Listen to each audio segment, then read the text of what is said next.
On peut taper. Donc, ça c'est de la surface. Ça fait très mal, vous pouvez briser des côtes. Moi, ce que je voudrais, c'est relax. Et là, par contre, il a l'impression de se prendre comme une balle qui traverse. C'est l'idée. On va pas le faire 20 fois, le but, c'est pas de se ruiner. Là, c'est sur un muscle pectoral contracté. Il suffit de faire ça. D'accord? Ça suffit. Hein. C'est pour ça, différence entre force, boum, boum, ça marchera. Mais vous, vous allez être claqué dans la rue, on n'est pas 100% en possession de ces possibilités. Ça va? C'est cette idée-là. D'accord? Sauf qu'on frappera des zones sensibles. Sur le côté, attention, vous tapez, et vous dépliez. Là, l'idée, c'est la masse d'armes du chevalier. C'est-à-dire ça, vous voyez la chaîne avec le boulet là, du chevalier là. C'est pareil. Ça, c'est votre masse d'armes, enfin votre chaîne, pardon. Ça, c'est le boulet. Pas ça, je vais schématiser. Mais, pas quand je dis pas ça. Oui, ça, c'est très bien. Ça.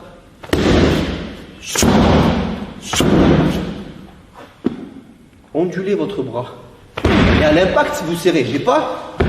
Vous allez en faire 10, vous allez dire, je suis fatigué. Il y en a, ça arrivait à un de mes anciens élèves, il était tellement contracté, c'était sur une saisie, hein, je lui ai dit, saisis-moi.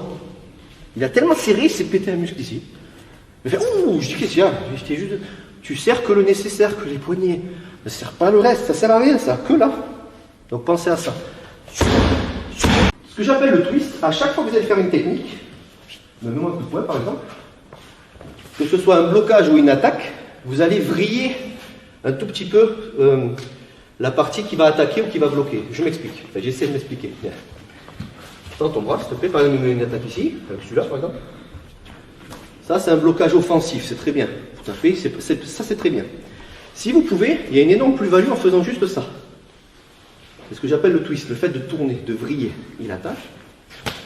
Ça. Là, c'est rien. Je tape sur son bras. Quand vous allez pratiquer, je vais te le faire. Ça, contracte le pec un petit peu. Ça, on va dire, vous le ferez doucement à votre niveau après. C'est Jean-Pierre, je le connais, donc je peux me permettre de le toucher un peu. Voilà. Si je fais ça, je lui mets un shoot, ça peut faire très mal, bien sûr. Bon, pas ici, hein. Là je fais doucement, mais ça va être sur le visage. Mais ça manque de twist. C'est-à-dire, approchez-vous, venez voir, je vous explique un petit peu le détail. Ça, c'est surtout utilisé dans les points de pression, pour activer les points de pression. En fait, c'est une histoire d'énergie. Si je fais ça, c'est très bien, on est au contact, déjà c'est très bien. Il y a la réserve, hein, toujours. Hein. Mais le coup va être, comment dire, l'énergie va taper, mais va rester en dehors du corps, si vous préférez. Pour injecter votre énergie un peu plus, bien sûr, il y en a, hein, un peu plus, vous allez devoir faire ça. Vous voyez ce que je veux dire? Ça va, Jean-Pierre? Souffle. Hein. Donc juste ça. Et ça, croyez-moi, il n'y a pas besoin de beaucoup de force pour mettre KO quelqu'un. Ça dépend qui, ça dépend quoi, ça dépend des situations. Mais croyez-moi, sur un visage, si vous tapez comme ça, bon, il va morfler, hein, la mâchoire va se disloquer, il risque d'avoir un KO, ça c'est pas le souci. Mais, serre tes dents, juste ça. D'accord? Donc ça c'est ce que j'appelle le twist. Et ça vous l'avez dans quasiment toutes les techniques de bras. D'accord? Alors au début c'est un peu flou pour vous, c'est normal, vous inquiétez pas, on va l'aborder ce matin. Ça marche? Donc ça vous devez essayer de comprendre qu'à chaque fois que vous taperez, c'est pas obligatoire tout le temps, mais à chaque fois que vous taperez, vous allez juste vriller à la fin. Ça marche? Merci. L'exercice est très précis. On peut taper sur le partenaire comme ça en version rapide ou quoi. C'est pas le but. Pour l'instant, vous allez juste pousser. Alors, c'est pas la finalité de pousser quelqu'un, mais c'est pour la distance. Donc je vais vous demander, par exemple sur les points directs ou les paumes de main, à chaque fois. Alors lui il résiste un peu, il ne recule pas sans arrêt, mais dans l'idée, voilà. Vous allez au contact et vous poussez à chaque fois. J'ai pas pris le plus petit. Hein. Et vous regardez un peu ce que ça donne. Mais ce que je vous dis, c'est ça. Si vous êtes capable de pousser, de créer un déséquilibre ou un mouvement chez le partenaire, ça veut dire que vous êtes à bonne distance. Si vous faites ça, je ne vous dis pas que ça ne va pas faire mal, mais vous ne traversez pas vos cibles. Il y a une différence entre ça, qui fait très mal, et quelque chose où vous êtes vraiment là. Et là, vous vous dites, si j'envoie le paquet, là, je suis sûr de lui péter au moins une côte ou deux en rentrant dedans. Est-ce que vous voyez la nuance? Je ne dis pas que le fait de taper comme ça ne fera pas mal. Bien sûr que ça fera mal. Mais vous ne traverserez pas. Qui peut le plus, peut le moins. Ça veut dire que vous êtes capable de vraiment traverser la tronche du gars comme ça. Après, c'est à vous de doser vos frappes. Donc, vous travaillez sur lui, main ouverte, poing serré, paume de main et compagnie. Dans les arts martiaux traditionnels, type karaté, je parle de ce que je connais, on travaille ici. Donc, c'est quelque chose de très long. Ça marche aussi. Si on fait comme ça, on peut réussir à blesser largement la personne. Mais le problème, si je lui demande d'avoir un réflexe, il va bloquer, il va rentrer. Exactement. Donc, pour éviter ça, toujours pareil, il faut partir. Ça, moi, j'aime bien les métaphores un peu bizarres hein, pour mes élèves, ils savent de quoi je parle. Des fois, je vous sors des trucs, mais vous retenez plus facilement. Puis j'aime bien plaisanter. Vous vous rappelez, quand on était plus jeune, on avait les dessins avec que des chiffres. Il fallait relier les points, vous savez? C'est ça marche. Ok, on a eu les mêmes. Après, ça faisait un clown ou je sais pas quoi. Bon, peu importe. Ben, l'objectif, c'est que le point numéro 1, il est là, et le point numéro 2, il est là. Il n'y a pas de point numéro 3, 4 là-bas pour récupérer. Donc l'objectif, ça va être de taper le plus court possible. Si je fais ça, contracte un peu, si je fais ça, je vais pas trop fort, si je fais, comment dire, si je fais ça, je tape avec tout ma... C'est très bon ça peut faire mal. C'est toujours pareil, je me répète, je radote. C'est partie musculaire, enfin musculaire, c'est partie trop contractée. Essayez de twister. Contracte bien. Ça. Pas ça. Je fais pas. Pas ça. Ça marche aussi. Ça. De très près. Souffle. Ça. Mais pas là. Là. Ou là. Ou ailleurs. Mais comprendre ça. Oh, calmez-vous, monsieur. Ça part dans tous les sens. On est très très près. Très doucement. Ça suffit. Et ça se voit pas. Ça part en live. Et on se dit, putain, j'ai pas le temps de faire ça, ou il y a quelqu'un qui me tient, je sais pas. Juste ça. Je te fais pas parce qu'ici c'est une zone dangereuse. Mets ta main, Marc. Yes. Quoi?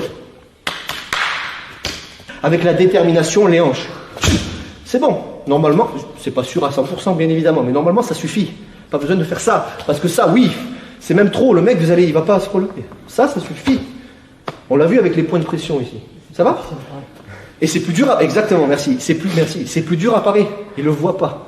Ça se voit pas. Si je combats ici, on va doucement, je mets une tatane génitale, il descend, bouge pas, détends-toi. Hop. Là, la personne, elle descend, juste. Ça se voit pas, il voit que dalle. Si je veux vraiment faire ça, il va, voilà, il va se protéger. Donc on n'est pas dans le, là, on est hors champ visuel. Ça, contracte le pec. Ça, c'est version, comment dire, surface. Ça, c'est version, je traverse derrière. Dans l'idée. Donc c'est. Et en fait, ça va? Ouais, c'est bon. Plus tu es. Pas mou, c'est pas le terme, mais plus tu es détendu. Reptilien. Exactement. Plus tu es détendu. Je vais faire dans ta main. Moins tu te fatigues, ouais. Mais tu as toute la synergie du mouvement. Toute la force sort. Exact. Voilà, tu traverses. Si je fais ça, c'est musculaire, ça prend une patate, mais on s'arrête. Juste, même si c'est détendu. Hein. Voilà. Je voudrais, c'est qu'on puisse frapper sans utiliser trop de force musculaire. Il y en a, ils sont trop fermés musculaires. Le problème, c'est qu'un jour, vous serez fatigué ou vous serez blessé, il n'y a plus de muscle, on fait quoi? Il vaut mieux s'entraîner avec ça. Donc dans l'idée, alors visuellement, on dirait qu'on s'en fout en fait. Normalement, on est là, on est concentré, on fait ça. Je vais faire main ouverte. On fait ça en fait, on fait. Là, c'est l'exemple, c'est la paume de la main et le revers de main. C'est un exemple pour vous faire comprendre le mouvement. Et là, on est précontracté. Il suffit que la personne, elle résiste. Souffle en même temps, moi je souffle aussi. Et là, regardez, on voit que le corps, je schématise, hein, on voit que le corps, il force. Essayez d'être détendu. Plus les hanches. Là, il n'y a que les mains. Les hanches. Mais comprendre ce mouvement-là, détendu, mais à l'impact concentré, pas mou. Dans l'idée, c'est plus un twist. Donc là, ça va être ça. C'est un exemple, hein, d'accord? Mais comprendre ça. C'est schématisé ici. Hein. Je ne dis pas dans la rue, vous allez faire ça. Mais pas dans la série, ça peut être là. Yes, vous avez compris un peu le principe. Donc privilégier la détente à l'impact fort. Relax, fort. Cette idée-là.